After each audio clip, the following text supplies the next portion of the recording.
Assalamualaikum warahmatullahi wabarakatuh. Selamat malam, salam sejahtera dan salam dunia satu keluarga. Ya, pada pertemuan ini ya kita kembali lagi berjumpa di pertemuan kita yang ke-14 ya. Ya, setelah pertemuan 15 ya kita akan mengadakan ujian akhir ya, dan perkuliahan ini juga akan berakhir ya. Oke, jadi ini pada pertemuan ini kita akan belajar mengenai implementasi Enterprise Resource Planning atau disingkat dengan ERP ya. Kita akan menggunakan bantuan aplikasi yang namanya Odoo ya. Odoo ini merupakan sebuah software ya. Dia seperti ERP tapi dia open source ya. Jadi kalian bisa menggunakannya. Jadi karena banyak sekali software ERP itu yang berbayar ya. Berbayar seperti SAP dan lain sebagainya. Jadi dengan Odoo ini kalian bisa menggunakan pengimplementasian ERP ini ke dalam data-data yang ada di subroutine ya. Nanti akan saya ajarkan cara menginstalnya dan juga akan saya kenalkan modul-modulnya ya. Oke ya. Ya, pada pertemuan kali ini ya kita akan mengenal ya yang namanya ERP ya, pengenalan ERP itu apa, kemudian implementasinya ya, dan yang ketiga kita akan belajar mengenai pengenalan pemrogramannya, apa itu PostgreSQL ya, menggunakan bahasa Python ya, dan menggunakan HTML, XML ya. Kemudian ya kita akan belajar juga Odoo dan implementasinya ya. Ini jadi akan saya praktekkan juga cara membuat database ya di Odoo. Kemudian ya kita masuk ya ke topiknya. Oke ya, kita masuk ke pendahuluan ERP ya. Jadi ERP itu ya kan merupakan Enterprise Resource Planning ya.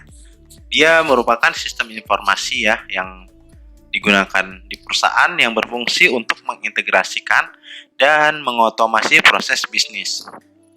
Jadi ERP ini terbagi menjadi modul-modul ya yang memiliki fungsi berbeda. Jadi modul tersebut dapat digunakan sesuai dengan kebutuhan proses bisnis di perusahaan ya. Jadi penggunaan ERP ini pada perusahaan dapat meningkatkan produktivitas dan pelayanan pada pelanggan. Ya, jadi ERP ini ya memudahkan untuk yang namanya pengintegrasian setiap data. Jadi di ERP itu ada berbagai modul ya, misalnya modul inventory ya, kemudian ada modul penjualan ya penjualan sales ya, kemudian dan masih banyak modul-modul yang lainnya ya, nanti kita akan memperlihatkannya di pengenalan Odoo ya. Kemudian ya ERP ini ya kan merupakan dikarenakan dia sistem ERP dapat mengintegrasikan proses bisnis yang menghasilkan data dan informasi yang akurat ya. Dia juga mempercepat proses pelayanan dan mampu mencatat dan mengumpulkan seluruh informasi secara rapi dan terstruktur ya. Yang dimana perusahaan-perusahaan skala kecil seperti UMKM ya sebenarnya sangat membutuhkan adanya sistem ERP ya. Ya, sistem ERP ini secara kendala ya dia itu memang mahal secara implementasinya, tapi pada kenyataannya ya bahkan sampai pada usaha kecil sendiri pun dia sangat membutuhkan ERP. Makanya ada aplikasi yang bernama Odoo ini atau software Odoo ini sangat membantu untuk kita dapat membuat prinsip integrasi di dalam UMKM sekalipun. Kemudian ya, jadi karena pada umumnya memiliki permasalahan pada administrasi yang masih manual dan proses bisnis yang belum terintegrasi ya. Tetapi pada praktiknya penerapan ERP pada perusahaan akan menemui banyak permasalahan, diantaranya adalah pemasangan sistem yang cenderung mahal ya, dan sulit karena memiliki kompleksitas yang tinggi ya. Jadi ERP itu sangat sulit ya karena dia harus diinstal ya di berbagai yang namanya device di perusahaan. Kemudian juga dia ada harus penambahan plugin ya seperti plugin visualisasi data ya, plugin pengumpulan data yang kita pelajari semalam seperti SCOM ya, dan lain sebagainya. Jadi dia tergolong mahal ya. Selain itu, pemasangan membutuhkan ketelitian yang tinggi serta menghabiskan waktu yang lama untuk menginput data ke dalam sistem ya. Jadi dia perlu tambahan seperti SCOM dan lain sebagainya. Dan APS juga yang telah kita pelajari sebelum UTS ya. Kemudian ya, karakteristik ERP ya. ERP ini merupakan back office system ya, atau sistem kerja belakang yang mengindikasikan bahwa pelanggan dan publik secara umum tidak dilibatkan dalam sistem ini. Jadi sistem ERP secara modular biasanya menangani proses manufaktur, logistik, distribusi, persediaan, shipping, invoice, dan akuntansi perusahaan ya. Jadi dia mencakup cukup banyak ya mengenai invoice ya, invoice barang ya, invoice barang diterima, invoice barang dijual, dan lain sebagainya. Ya, jadi secara evolusi sistem ya dari Enterprise Resource Planning ini, ya dia dimulai dari yang namanya MRP ya, atau MRP 1 ya. Itu adalah tahun 1960-an ya. Jadi ini dapat dilihat ya, dia dimulai dari awal ya, 1960-an ya. Yang dimana dia merupakan yang namanya material requirement planning ya, yang perencanaan ya kebutuhan material ya. Yang dimana MRP ini memang berfokus pada manufaktur ya. Jadi yang dimana itu dasarnya adalah bill of material ya, atau BOM ya. BOM itu ya, dari BOM ini ya, setiap material kan berbeda-beda ya, seperti misalnya sepeda ya, mobil, sepeda motor, dan lain sebagainya, kan berbeda-beda part of materialnya. Jadi scheduling dari material requirement planning ini merupakan langkah awal pembentukan yang namanya MRP 2 atau Manufacturing Resource Planning juga ya. Dia mencakup sumber daya saja, tidak hanya material ya. Mulai dari mungkin bahan baku ya, mesin, dan sampai seterusnya ya. Kemudian pada tahun 1990-an ya, ya ERP ini mulai dikembangkan tidak hanya pada kebutuhan resource saja. Jadi dia juga berfungsi sebagai yang namanya data input untuk human resource ya, untuk absensi, dan bahkan untuk mendeteksi produk-produk yang defect.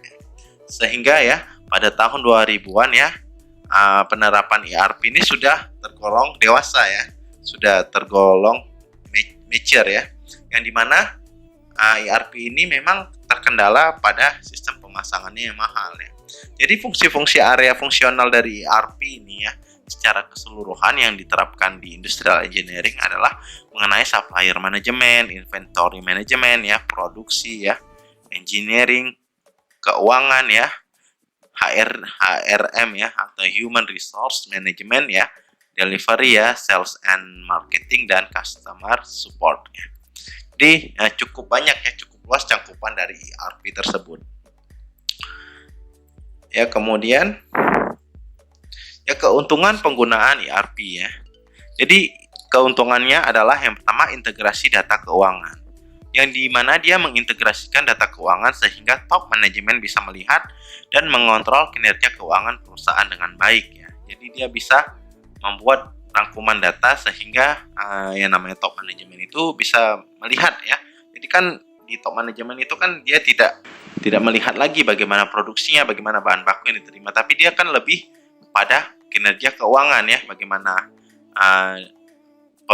berapa harga pembelian barang, dan sampai berapa harga penjualan barang, dan sampai berapa barang yang di gudang, dan berapa barang yang laku. Kemudian ERP juga menjadi standarisasi proses operasi, yang dimana menstandarkan proses operasi melalui implementasi best practice sehingga terjadinya peningkatan produktivitas ya, dan penurunan inefisiensi, dan peningkatan kualitas produk. Kemudian ERP juga menjadi standarisasi data dan informasi.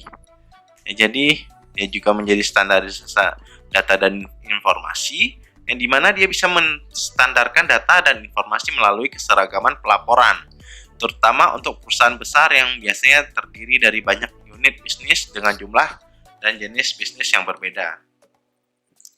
Ya, itu untuk keuntungan dari ERP. Kemudian ya, keuntungan yang bisa diukur dari ERP itu yang pertama adalah penurunan inventory ya, Selanjutnya ada penurunan tenaga kerja secara total. Selanjutnya ada peningkatan service level. Dan selanjutnya ada peningkatan kontrol keuangan dan penurunan waktu yang dibutuhkan untuk mendapatkan informasi. Ini untuk keuntungan yang bisa diukur ya. Selanjutnya, kelemahan dari ERP tersebut ya. Terbatasnya kustomisasi dari software ERP ya. Jadi ada beberapa ERP yang rilis ya, seperti dari SAP atau dari Oracle ya. Dia memang terbatas untuk proses developernya ya, tapi kalau di Uduni memang kita bisa mendevelop software kita sendiri ya, jadi kita bisa custom ya. Jadi ada juga fitur-fitur customnya. Kemudian sistem ERP itu sangat mahal ya, itu kendala yang kedua yang sangat sering menjadi alasan bagi perusahaan-perusahaan tidak menerapkan ERP. Yang ketiga, perekayasaan kembali proses bisnis untuk menyesuaikan dengan standar industri yang telah dideskripsikan oleh ERP dapat menyebabkan hilangnya keuntungan kompetitif ya. Kemudian kelemahan ERP ya. Ini yang pertama, ERP sering sulit beradaptasi dengan alur kerja dan proses bisnis ya tertentu dalam beberapa organisasi ya. Memang mungkin kurangnya penyesuaian ya, misalnya seperti karyawan yang tiba-tiba tidak cukup ya, atau ada yang resign dan lain sebagainya. Yang kedua, sistem dapat terlalu kompleks jika dibandingkan dengan kebutuhan pelanggan. Ya, dan yang ketiga, data dalam sistem ERP berada dalam satu tempat sehingga meningkatkan resiko kehilangan informasi sensitif jika terjadi pembobolan sistem keamanan ya. Jadi ERP itu berada dalam satu tempat, maksudnya dia dalam satu akun ya. Jadi perusahaan itu biasanya memiliki akun yang bisa dipakai di beberapa device ya. Jadi apabila memang ada kelalaian atau mungkin ada kecurangan dari seorang yang mungkin bisa mengambil akun tersebut ya, jadi semua satu perusahaan itu akan diambil atau kehilangan data perusahaannya. Jadi implementasi Enterprise Resource Planning ini, yang dimana penerapan teknologi informasi di perusahaan dirasa sangatlah penting karena saat ini hampir seluruh proses bisnis pada perusahaan sudah menggunakan teknologi informasi dalam mengelola bisnisnya. Jadi sistem bisnis secara tradisional sudah sangat jarang digunakan pada industri ekonomi yang berkembang di Indonesia itu sendiri ya. Oleh karena itu, kebutuhan akan informasi yang cepat dan akurat sangat diperlukan dalam proses pengambilan keputusan bisnis ya. Pada organisasi penggunaan teknologi, informasi sangatlah diperlukan karena akan banyak membantu kebutuhan internal perusahaan sampai dengan kebutuhan pemasaran produk. Jadi salah satu penerapan teknologi informasi yang diperlukan adalah penerapan sistem ERP ya, yang dimana penerapan sistem ERP ini diharapkan dapat mengatasi permasalahan proses bisnis yang belum terintegrasi dengan pencatatan yang masih manual. Terdapat beberapa metode yang dapat digunakan dalam penerapan sistem ERP di perusahaan, diantaranya adalah ASAP ya, Action Design Research, dan tradisional ERP Lifecycle. Selanjutnya ya, jadi di sini kita mengenal yang namanya ASAP atau kepanjangan dari Accelerated SAP ya. Adalah sebuah metodologi implementasi yang dikeluarkan oleh perusahaan SAP itu sendiri ya, untuk memadu proses pemasangan sistem ERP SAP. ASAP diperkenalkan dengan tujuan untuk mengefektifkan sumber daya yang digunakan dalam implementasi sistem ERP SAP ya. Kelebihan menggunakan metode ASAP adalah dapat memberikan hasil yang efektif, efisien, dan optimal, terutama dalam hal waktu, biaya, kualitas, serta kesesuaian dengan kebutuhan ya. Jadi metode ASAP digunakan sebagai referensi pada penelitian ini karena terdapat kemiripan dengan metode Action Design Research, diantaranya adalah fase Project Preparation dengan problem formulation ya, fase Blueprint, dan Realization dengan fase Build, Intervention, dan evaluasi. Jadi langkah-langkah untuk metode ASAP ini ya dalam ERP, yang pertama adalah Project Preparation, kedua Business Blueprint ya, ketiga itu adalah Realization, kemudian Final Preparation, dan keempat Go Live dan Support ya. Ini akan saya jelaskan ya pada slide berikutnya. Jadi untuk Project Plan ini adalah fase pertama dalam proses implementasi sistem ERP menggunakan ASAP ya. Nah, jadi pada fase ini aktivitas yang dilakukan adalah melakukan penelitian pada perusahaan, yang hal tersebut dilakukan untuk merencanakan dan mempersiapkan implementasinya. Jadi contohnya kita melihat dulu perusahaannya ya. Jadi kita lihat proses bisnisnya, kemudian kita lihat bagaimana keadaan proses manajemennya di sana, lalu kita bisa merencanakan untuk pengimplementasian ERP ASAP ini. Kemudian penentuan tim ruang lingkup dan tujuan proyek muncul pada fase ini. Pada fase ini akan menghasilkan output berupa hasil observasi terhadap ini ada arrange fashion design ya. Hasil tersebut antara lain ada project, karakter, dan strategi implementasi. Jadi di sini ada business blueprint ya. Pada fase ini ya blueprint ini akan dilakukan analisis terhadap proses bisnis yang digunakan ya perusahaan selama ini, yang kemudian disebut dengan proses bisnis AS dan IS ya. Setelah mendapatkan hasil analisisnya AS dan IS, maka selanjutnya proses bisnis ini akan dirubah menjadi proses to be, di mana proses bisnis to be adalah proses bisnis baru setelah disesuaikan dengan penerapan software ERP. Ya, kemudian ada realisasi ya, yang dimana adalah fase yang akan dilakukan konfigurasi dan kustomisasi terhadap sistem ERP, yaitu software Odoo-nya ya. Jadi konfigurasi dilakukan kepada seluruh modul yang dibutuhkan oleh perusahaan ya. Tujuan dari konfigurasi dan kustomisasi pada fase ini adalah untuk mengintegrasikan semua proses bisnis to be yang sebelumnya telah dianalisis. Dan selanjutnya ada final preparation atau persiapan akhir ya. Pada fase ini ya dilakukan sebagai langkah terakhir sebelum sistem siap digunakan atau go live ya. Pada fase ini akan dilakukan testing sistem untuk mendeteksi kemungkinan adanya error atau bug dan melakukan migrasi data dari sistem lama ke sistem baru, yaitu software Odoo.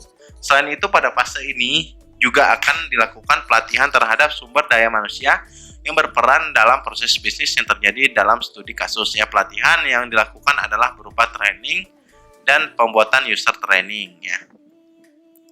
Kemudian ada go live dan support ya. Ini adalah fase di mana sistem sudah mulai digunakan ya. Pada ini kasusnya di Arrange Fashion Design, yang dimana sistem yang telah digunakan harus dimonitoring untuk mengetahui permasalahan yang ada selama pemakaian sistem. Jadi monitoring ini juga dilakukan untuk memantau return of investment ya, yang dapat berpengaruh terhadap iterasi implementasi. Ya, jadi ini pengenalan pemrograman ERP ya. Sebenarnya ERP ini merupakan basis database atau disingkat dengan bahasa DBMS ya. DBMS ya. DBMS itu adalah database manajemen sistem ya, manajemen sistem. Jadi ada beberapa ya dari database ya.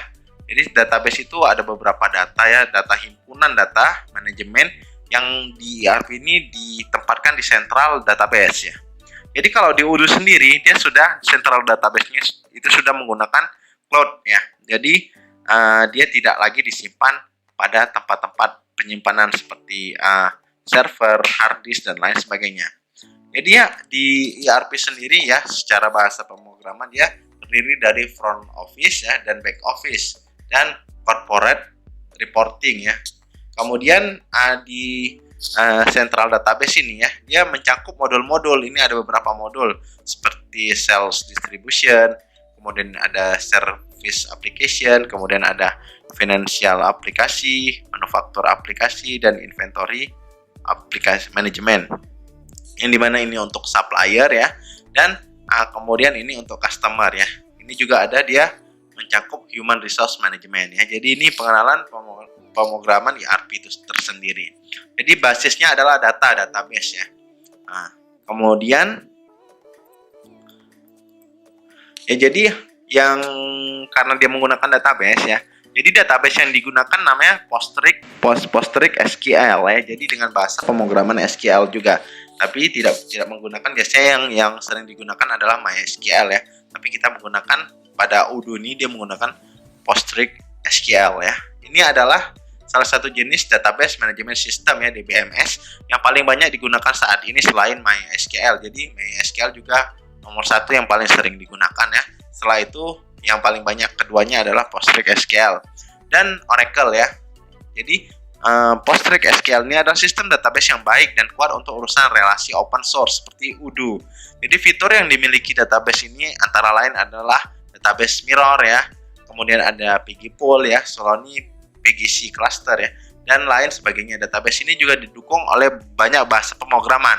dan meluas di berbagai platform seperti bahasa C, ya, C++, JavaNet, Perl, Python, Ruby, TCL, dan ODBC. Kemudian di Odoo sendiri ya, dia juga menggunakan bahasa pemrograman Python ya. Jadi Python adalah sebuah bahasa pemrograman interpretatif multiguna, di mana bahasa pemrograman Python diakui sebagai bahasa yang menggabungkan kapabilitas kemampuan dengan sintak-sintak kode yang jelas ya. Jadi sintaknya tergolong singkat ya, atau kode-kodenya tergolong pendek ya, dan jelas dan dilengkapi dengan fungsional pustaka ya.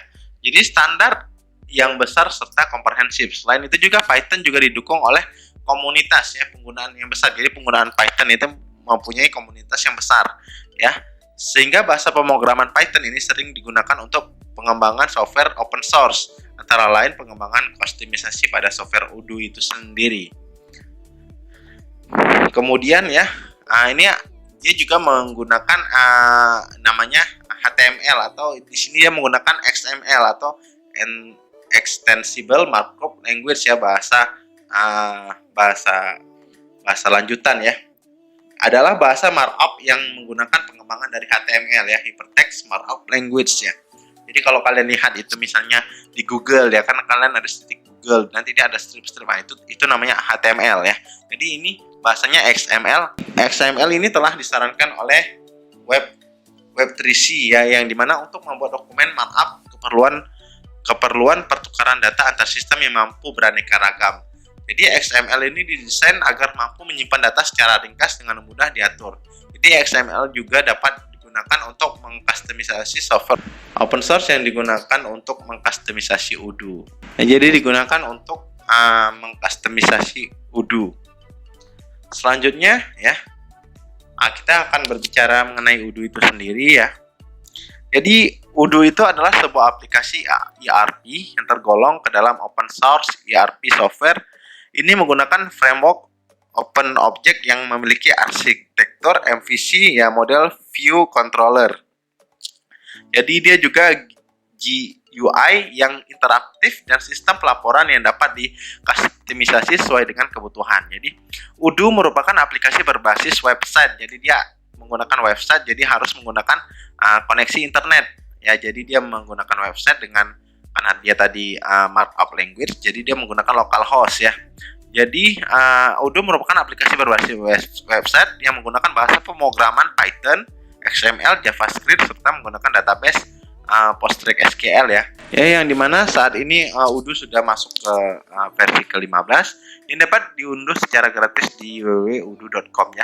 Odoo menyediakan berbagai modul yang dapat disesuaikan dengan kebutuhan proses bisnis di perusahaan seperti sales management, purchase management, inventory management, accounting, dan lain sebagainya. Kemudian jadi cangkupan model Odoo ini ada banyak ya. Ini yang sering digunakan berbagai perusahaan seperti sales distribution ya, material management atau MRP tadi, manufacturing ya, kemudian human resource, kemudian juga ada project management ya, kemudian ada dan financial dan accounting. Itu semua terhubung dari satu central database tadi ya, dengan menggunakan bahasa tadi PostgreSQL ya. Kemudian jadi sales management itu modul sales management pada software Odoo itu berfungsi untuk mengelola dan mengklarifikasi pesanan penjualan. Jadi modul ini juga memungkinkan untuk dapat membuat pesanan baru dan meninjau pesanan yang sudah ada. Jadi penerapannya pada bisnis adalah untuk menerima pesanan dari pelanggan dan melakukan pencatatan terhadap transaksi yang telah dilakukan ya. Jadi ini fungsi dalam modul sales management.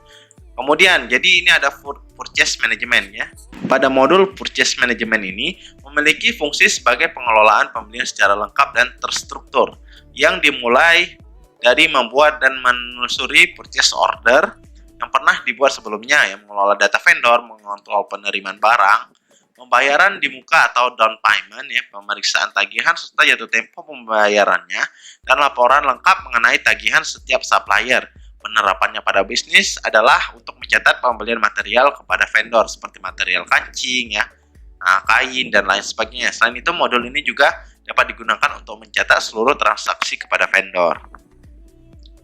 Ya, kemudian ada juga inventory management ya. Di modul ini digunakan pada software Odoo yang berfungsi mengotomasi transaksi yang terjadi, mencatat pengurangan yang terjadi pada stok dan mendapatkan traceability lengkap pada semua operasi dengan melakukan sistem persediaan. Jadi penerapan modul ini pada bisnis adalah untuk mengelola jumlah material dan produk yang dimiliki di gudang.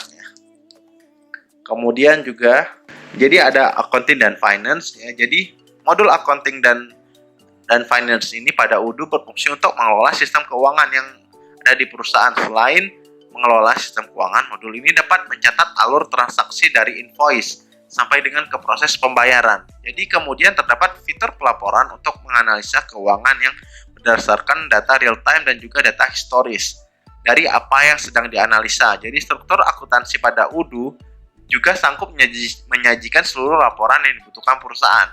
Jadi penerapan pada bisnis adalah dapat menyajikan data akuntansi dan pelaporan keuangan yang terjadi selama periode waktu tertentu.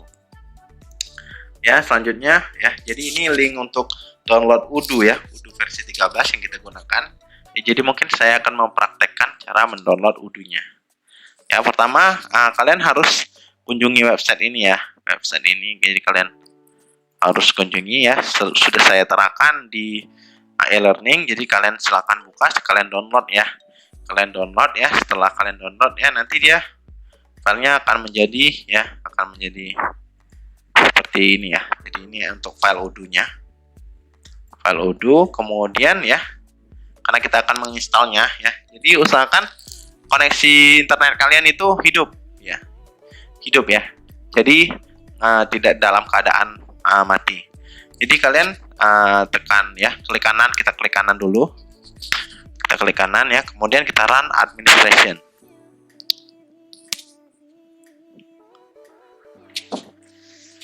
Oke, proses Odoo ya sudah berjalan. Ya, jadi kita disuruh pilih bahasa ya. Di sini hanya dua, English sama Prancis ya. Kemudian kita pilih saja English ya. Kemudian kita next, agree ya. Kemudian ini next kan saja ya. Ini dia menggunakan localhost ya, port 5432 dan OpenPG dengan password OpenPGWD ya. Mungkin ada yang mau dicatat, boleh ya. Ya, kalian bisa langsung klik next. Ya, ini program dia akan masuk ke program files x86 Odoo 13 dan install. Ya, jadi ini ada proses penginstalan Odoo yang mungkin membutuhkan waktu 10 sampai 15 menit ya.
Ya, kemudian setelah selesai kita klik next.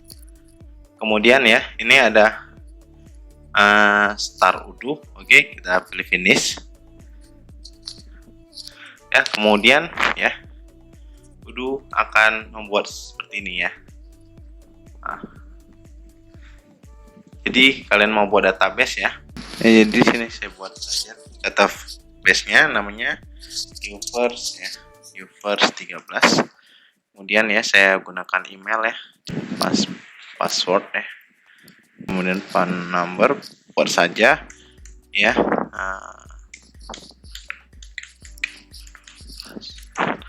Saya seperti itu, gunakan bahasa Inggrisnya, country-nya buat saja Indonesia.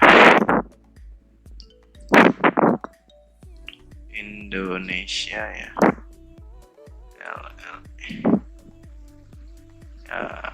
Oke ya, kemudian create database ya. Ya, usahakan koneksi internet kalian itu stabil ya. Oke, karena saya sudah memiliki saja ya. Oke. Jadi ini your logo itu kalian bisa menggunakan, misalnya kalian ada usaha ya, memerlukan database ya. Jadi ini bisa masuk ya. Jadi tampilannya akan seperti ini penggunaan database-nya. Jadi di sini ada berbagai macam ya. Jadi ada app setting ini ya. Jadi kalau kalian ingin, misalnya kalian menginstal ya inventory ya, saya install ini. Saya install inventory ya.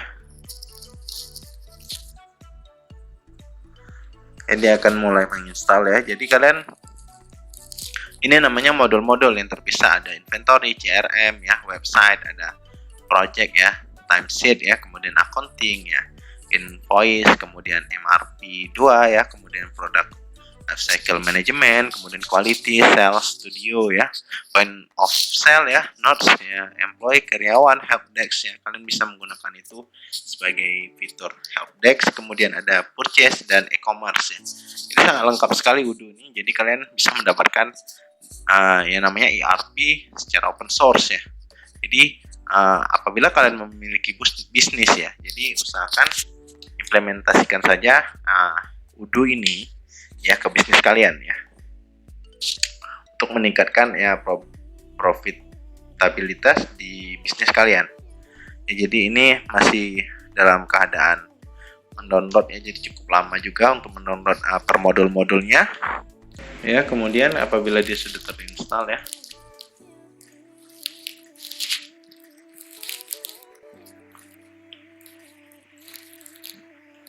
ini ya untuk tahu yang sudah kalian install, misalnya kalian ada discuss, inventory, dan app setting. Jadi kan ini untuk kalian ya, misalnya kalian perlu Odoo ini untuk beberapa user ya. Jadi kalian harus menambahkan user. Jadi di sini misalnya manage user ya. Jadi kalian harus bisa menambahkan. Jadi ada namanya, ini kita tambah ya. Ini saya admin ya, Misalnya saya tambah jadi create baru ya, atau kita nambah user baru ya. Jadi ini kalian boleh tulis nama user kalian ya, atau mungkin anggota kalian yang ingin ya, tuliskan emailnya, kemudian itu kalian tempatkan sebagai apa, admin atau user ya. Jadi kalau admin dia bisa mengakses semua data-data kalian, tapi kalau user dia hanya bisa melihat saja ya, seperti itu ya.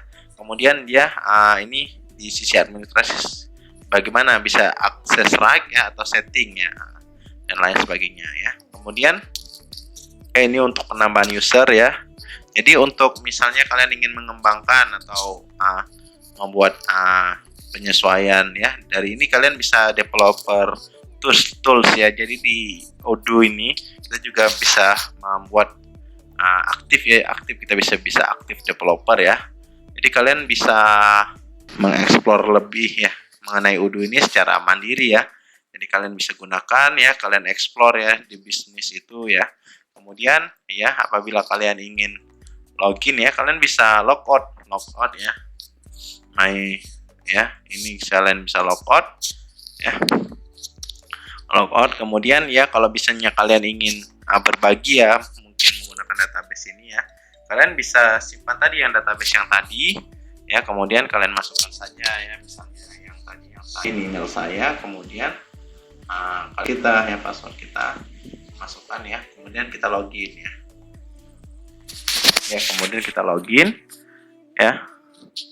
Jadi kalian akan kembali lagi di Odoo kalian ya. Jadi kalian bisa masuk ke apps setting lagi ya.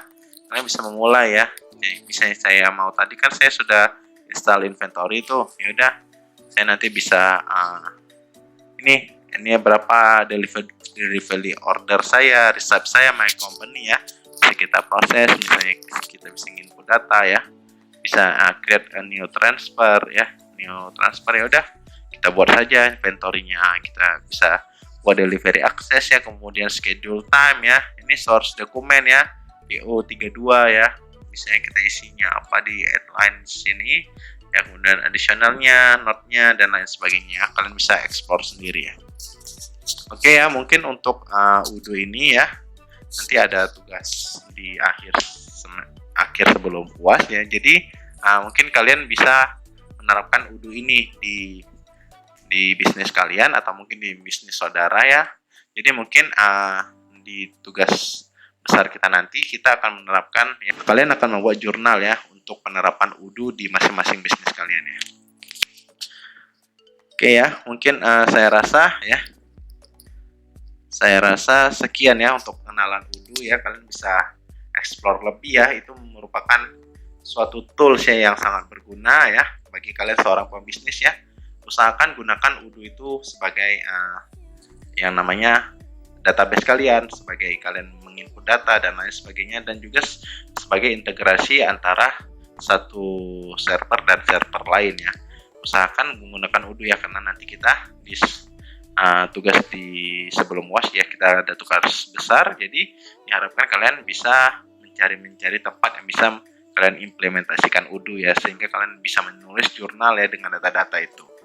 Oke, saya rasa cukup sekian ya pertemuan kita pada malam hari ini. Saya ucapkan terima kasih atas partisipasi dan kehadiran kalian ya. Saya ucapkan selamat malam, salam sejahtera, selamat beristirahat, dan salam dunia satu.